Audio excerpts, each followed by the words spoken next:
Hermanos, que el Señor les bendiga. Estamos en el mensaje número 6 de nuestra serie El Poder de la Cruz. El título de nuestro mensaje para hoy es La transformación de la cruz y mi nueva vida en Cristo.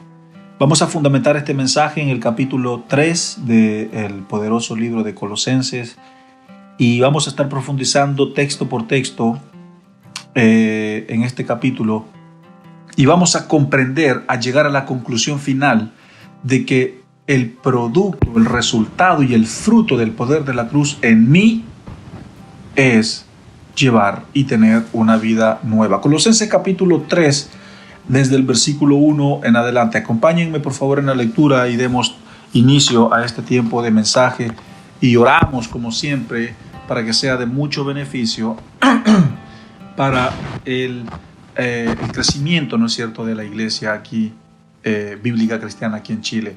Versículo 1.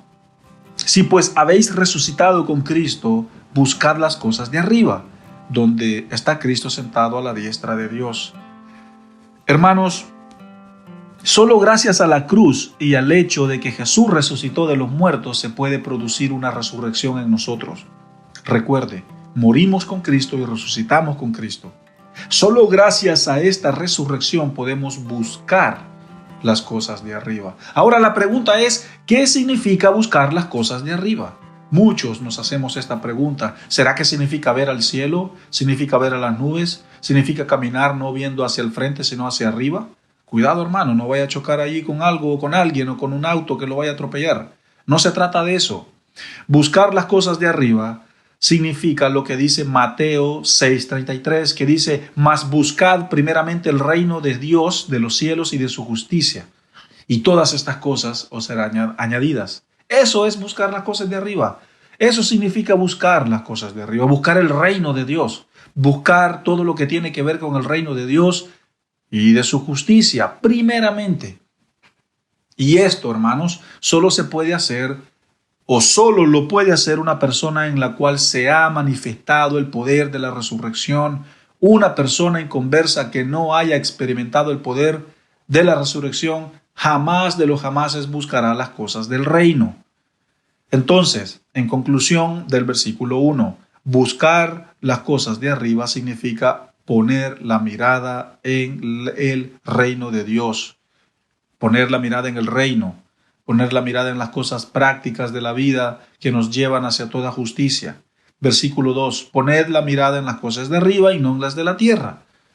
Simplemente pongan la mirada en las cosas del reino, todo lo que tiene que ver con el reino. De eso se trata. Versículo 3, porque habéis muerto y vuestra vida está escondida con Cristo en Dios. ¿Por qué han muerto? Es decir, ya no hacemos nuestra voluntad. Cuando Pablo dice porque han muerto, significa que nuestra voluntad ya no nos gobierna, sino que la voluntad de Dios es la que nos gobierna en nuestras vidas. Ahora hacemos la voluntad del que vive en nosotros. De Él somos y para Él vivimos. Y cuando habla acerca de que nuestra vida está escondida en Dios, ¿qué significa eso? Bueno, se refiere que en Él estamos seguros. En Él podemos confiar y descansar. Y hay un versículo que describe muy bien esto, que nos ayuda a entender el versículo 3 cuando dice que nuestra vida está escondida en Dios. El Salmo 91:1, que dice, el que habita al abrigo del Altísimo vivirá bajo la sombra del Omnipotente. ¿Se da cuenta, hermano, cómo nuestra vida está segura? Si yo habito bajo el abrigo de Dios, bajo las alas de Dios, es decir, bajo la voluntad de Dios. Si yo vivo bajo la voluntad de Dios, entonces estoy viviendo bajo la sombra del poderoso, del omnipotente. Amigos, cuando Pablo dice que nuestra vida está escondida en Dios, se refiere a de que nosotros debemos de vivir bajo su voluntad y simplemente por el hecho de vivir bajo su voluntad, nosotros estamos seguros y protegidos. Porque al que hace la voluntad de Dios, le va bien. Le va bien. Así de fácil, las cosas fluyen automáticamente y la persona experimenta y goza de una vida plena. Versículo 4.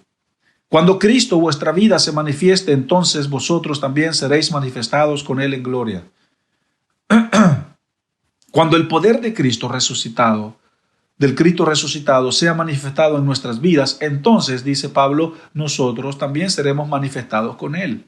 Y el fruto de esa manifestación será una nueva vida, amigos. Ese es el punto de toda esta serie de la cruz, de que el propósito de que se produjera esta muerte en la cruz y esta resurrección en la cruz es para que nosotros andemos en vida nueva, lejos, lejos, lejos, lejos de el pecado y la maldad.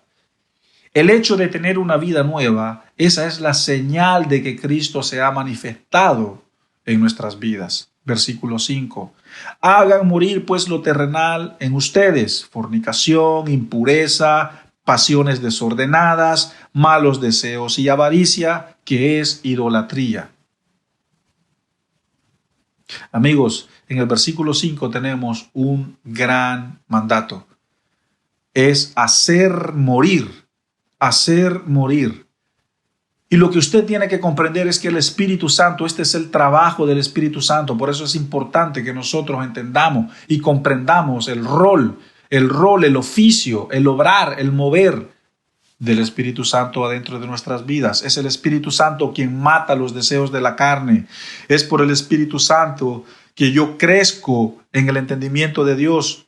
Es por el Espíritu Santo que yo crezco en santidad y en temor de Dios y en sabiduría, como habla Proverbios capítulo 9, que dice que la sabiduría edificó su casa bajo las 7 columnas, la columna del entendimiento, la columna de la prudencia, la columna del temor de Dios, la columna del esfuerzo, la columna de la sabiduría. Son 7 columnas. Entonces, aquí Pablo nos está diciendo de que hacer morir lo terrenal es vivir por lo espiritual y vivir una vida edificada, tener una vida edificada sobre las 7 columnas de la sabiduría, no sobre los frutos de la carne, sino bajo los frutos del Espíritu de Dios.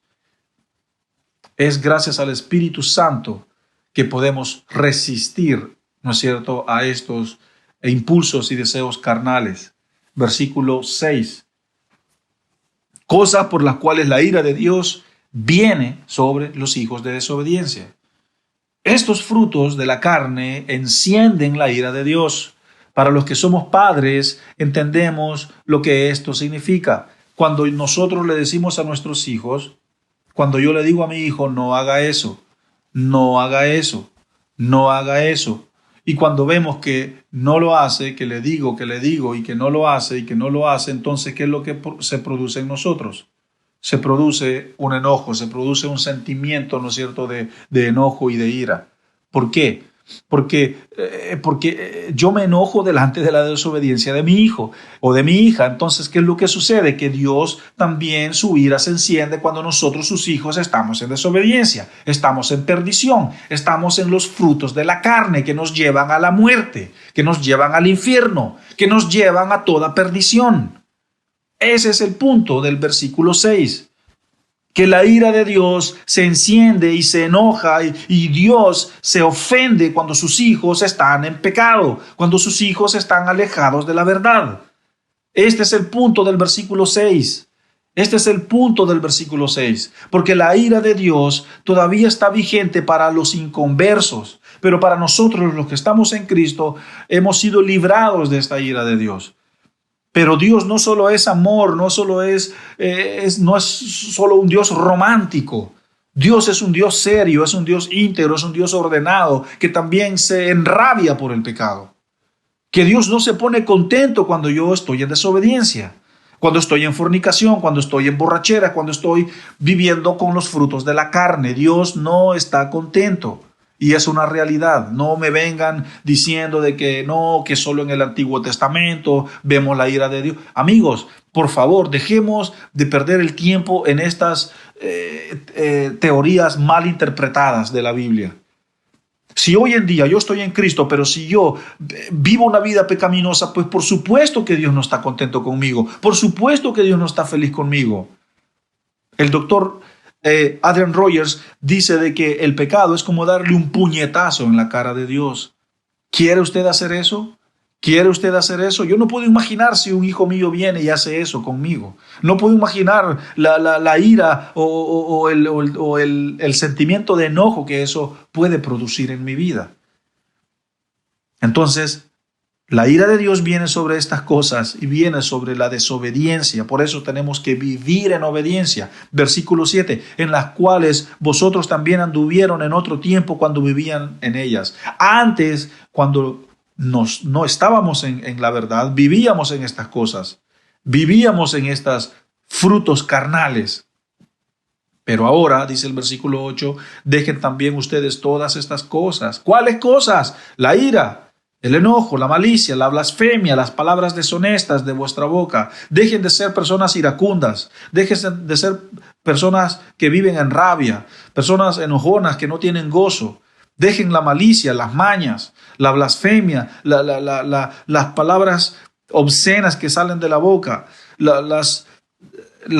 todo lo malo, amigos, tenemos que dejarlo, despojarnos, porque el poder de la cruz está trabajando en nosotros. Versículo 9, no se mientan los unos a los otros, no se mientan, no vivan en mentira, despójense del viejo hombre con sus hechos, despójense, despojarse del viejo hombre. Cuando yo era niño, trabajaba en los campos, ¿no es cierto?, con mi papá y junto con mi hermano o mis otros hermanos, y a veces teníamos que cargar los camiones con sacos de maíz, con sacos de grano, ¿no es cierto? Yo recuerdo caminar en esos calores intensos con un saco de grano en mis lomos, caminando por los terrenos desnivelados, desiguales, y cuando llegaba hasta el momento, ¿no es cierto?, en el que tenía que descargar ese saco, yo sentí un alivio en mí. Cuando yo llegaba al camión y lo tiraba al saco, y mis hombros quedaban pero livianos, y sentía una sensación de respirar, de aliento, de respiro, de descanso. Y esa sensación es la que yo quiero que usted sienta. Eso significa despojarse, es decir, deshacerse de todo peso que nos carga nuestra conciencia, que carga nuestras vidas. Despojarse del viejo hombre, despojarse de esas mañas carnales, de esos malos patrones de conducta que hemos heredado a lo mejor de nuestros propios padres o de nuestros amigos o de la sociedad.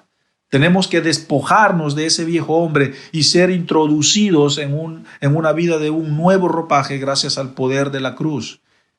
Versículo 10. Y revestido del nuevo, el cual conforme a la imagen del que lo creó se va renovando hasta el conocimiento pleno. Hermanos, tenemos que vestirnos del nuevo hombre, vestirnos de un nuevo ropaje, vestirnos de un nuevo linaje.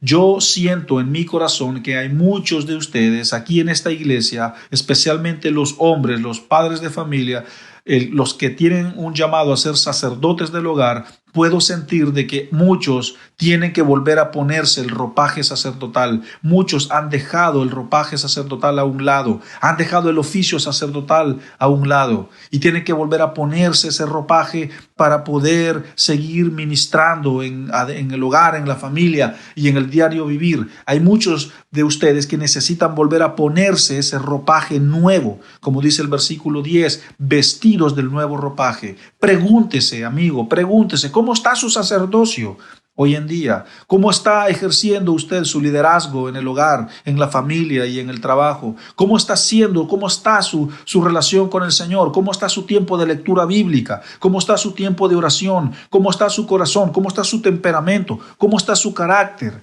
¿Anda usted con paciencia? ¿Anda usted con gozo? ¿Anda usted enfocado? ¿Anda caminando firme en la roca? ¿O anda aguado? ¿Anda accesible a las tentaciones? ¿Anda iracundo? ¿O a lo mejor la esposa? ¿O usted que me está escuchando? ¿En qué actitud usted anda? ¿Anda en la carne o anda en el espíritu? Esa es la pregunta. Si usted anda en la carne, por favor, salga de allí. Ya ha sido suficiente, porque eso lo va a llevar a los frutos de muerte. Despójese del viejo hombre y revístase del nuevo hombre. Despójese de Adán y vístase de Cristo. Esto es la diferencia. El viejo hombre es Adán y el nuevo hombre es Cristo. Vístase del ropaje que provee el poder de la cruz en nosotros. Y esto se va renovando y renovando y renovando gracias al poder y al obrar del Espíritu Santo. Versículo 11. Aquí no hay griego, dice Pablo, no hay judío, no hay circuncisión, no hay incircuncisión, no hay bárbaro, no hay escita, siervo, ni esclavo, ni libre. ¿Por qué? Porque todos somos uno en Cristo. Sea de la cultura que sea de Europa, sea de Norteamérica, de Asia, de Suramérica, de Centroamérica, de Oceanía. Si usted está en Cristo, somos hermanos, somos una familia. Y este es el poder de la cruz, porque la cruz unifica culturas, la cruz unifica mentes, la cruz unifica corazones, la cruz unifica a la iglesia, la cruz unifica las misiones, la cruz unifica las naciones. Versículo 12, Pablo vuelve a decir, vestidos como escogidos de Dios, vestidos de santidad, vestidos de amor, de misericordia entrañable, vístanse de benignidad, vístanse de humildad, vístanse de mansedumbre y de paciencia. Este es el ropaje de Cristo, este es el ropaje del Espíritu Santo. Este es el poder de la cruz en mí y en usted. Y el inconverso no puede experimentar estas cosas porque la verdad no está en él. En el versículo 13 tenemos un llamado a la perseverancia, un llamado a soportarnos los unos a los otros, a perdonarnos los unos a los otros. Si alguno tiene queja contra el hermano, pues perdónense, así también como Cristo nos ha perdonado a nosotros. Pero lo más importante que Pablo va a hablar acá es el 14, cuando dice, sobre todas estas cosas que he mencionado, vístanse del amor, porque el amor es el vínculo perfecto. Si no hay amor, de nada sirve. Si yo en este momento que estoy predicando o si estoy enseñando, si no lo estoy haciendo con amor, vengo a ser simplemente como dos pedazos de hierro que están haciendo ruido, dos metales que están sonando, dos platillos que están haciendo bulla, como una guitarra que está siendo tocada y está haciendo bulla, bulla, bulla, bulla.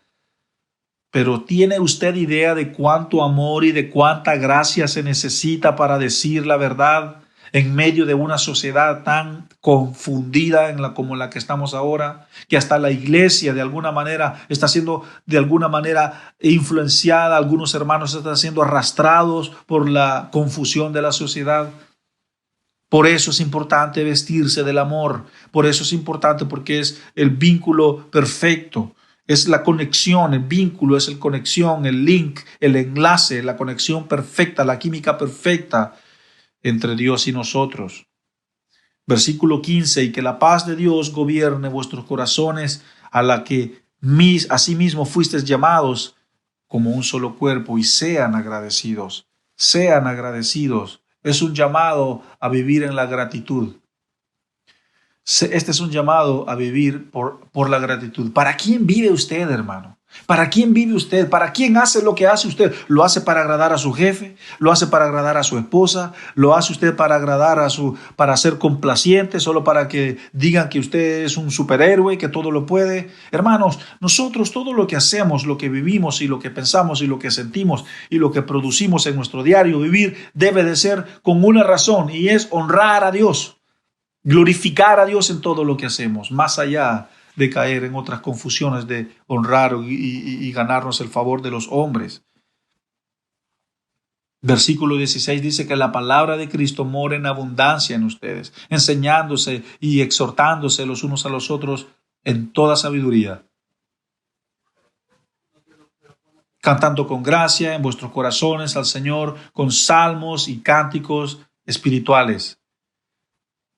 La palabra de Cristo debe de morar, debe de habitar. Usted y yo tenemos que ser hombres de estudio bíblico. Nosotros debemos de comernos las Escrituras, debemos de entender el Nuevo Testamento, entender el Antiguo Testamento, debemos de entender el plan de salvación desde el Génesis hasta Malaquías y de Malaquías hasta Apocalipsis. Debemos de entender la sana doctrina, debemos de entender la gracia. Debemos de entender el Evangelio, porque la palabra de Cristo debe de morar en abundancia en nosotros, es decir, la palabra de Dios. Debemos de conocer, entender la palabra de Dios. Debemos de ser personas que estudian, que leen, que se nutren, que se santifican y que se disipulan por medio de la lectura bíblica, porque es por medio de la lectura bíblica que la revelación entrará a su vida y Cristo será más real en usted. Lea la palabra de Dios, lea la Biblia, léala, medite en ella. Eso es lo que Pablo está diciendo, y el versículo 17, que es nuestro último versículo, dice: y todo lo que hagan, sea de palabra o de hecho, háganlo en nombre del Señor Jesús, dando gracias a Dios Padre por medio de Él. Vivamos para glorificar a Dios, no para mis propios logros, no para mi propio egoísmo, no para mis propias metas, no para mi propia gloria, sino para la gloria de Dios, para la gloria de Dios. Y quiero cerrar este mensaje con nuestro versículo de aplicación, que es el versículo 10. El versículo 10 dice: y revestidos del nuevo, el cual conforme a la imagen del que lo creó se va renovando hasta el conocimiento pleno. Hermanos, cuando hablamos de revestirse, tenemos que ponernos las ropas de Cristo, vestirnos de una nueva naturaleza. La idea de la renovación en Dios es que cada día conozcas más y más y más a Dios. Si hoy conoces a Dios, pues la idea es que mañana lo conozcas más. Y cada día que pasa debe de ser más y más y más y más. Y más y más y más. Vístanse del nuevo ropaje. Y de esto nos habla Efesios capítulo 6, cuando nos habla de la armadura de Dios. Ese es vestirse del nuevo ropaje. Efesios capítulo 5 nos habla también de vivir como hijos de Dios. Efesios capítulo 4 también nos habla vivir como escogidos de Dios, es decir, vivir con un nuevo ropaje, con un nuevo linaje, con un nuevo entendimiento. De eso se trata, amigos, de eso se trata el poder de la cruz. El poder de la cruz me lleva a la transformación. A la transformación me lleva a un cambio. Se produce un arrepentimiento, se produce un metanoia, un cambio de mente, un cambio de dirección de 180 grados. ¿Usted sabe por qué el diablo y el inconverso nunca tienen un choque? ¿Por qué el inconverso y el diablo nunca están en conflicto? ¿Por qué el inconverso nunca enfrenta oposición y guerra espiritual? Porque los dos van en la misma dirección. Porque el diablo y el inconverso caminan hacia el mismo rumbo, hacia el infierno, hacia la perdición. Pero el que se ha convertido no va en la misma dirección que el diablo, va en contra de la dirección del diablo, y por eso se enfrenta a la oposición, a la guerra espiritual, y por eso hay desafíos, y hay desafíos, y desafíos, y desafíos, y más desafíos, y por eso hay sufrimiento, y por eso hay tentaciones, porque vamos en contra de la perdición. Entonces, dése la vuelta y empiece a caminar hacia la cruz, empiece a caminar hacia los pies de Cristo, empiece a caminar hacia la verdad, y se va a dar cuenta que va a enfrentar también guerra espiritual, pero en Cristo somos vencedores, en Cristo tenemos la victoria. Así que la transformación de la cruz produce una nueva vida en nosotros. Ese es el poder de la transformación de la cruz. Que nos vistamos, como dice el versículo 10, de un nuevo hombre, el ropaje de Cristo. Hermanos, que el Señor me los bendiga, y nos estamos viendo en nuestro mensaje número 7 de nuestra serie El Poder de la Cruz. Quédense con nosotros, sintonícennos, visítennos a través de las redes sociales y también a través de nuestro canal de YouTube, donde están todos nuestros mensajes. No se queden sin escuchar la palabra de Dios. Acérquense, ¿no es cierto?, los días domingos a nuestra iglesia. Tenemos grupos pequeños los días martes, los hombres, los días jueves, las mujeres. Tenemos también un grupo de apoyo, tenemos personas que pueden ayudarle, ¿no es cierto? Pero acérquese, busque la cobertura espiritual, busque estar en comunión con Dios primeramente y también con la iglesia. Que el Señor me los bendiga y nos vemos en nuestro próximo mensaje. Bendiciones. Recuerda suscribirte a nuestro canal y activa las notificaciones para que no te pierdas ninguno de nuestros sermones.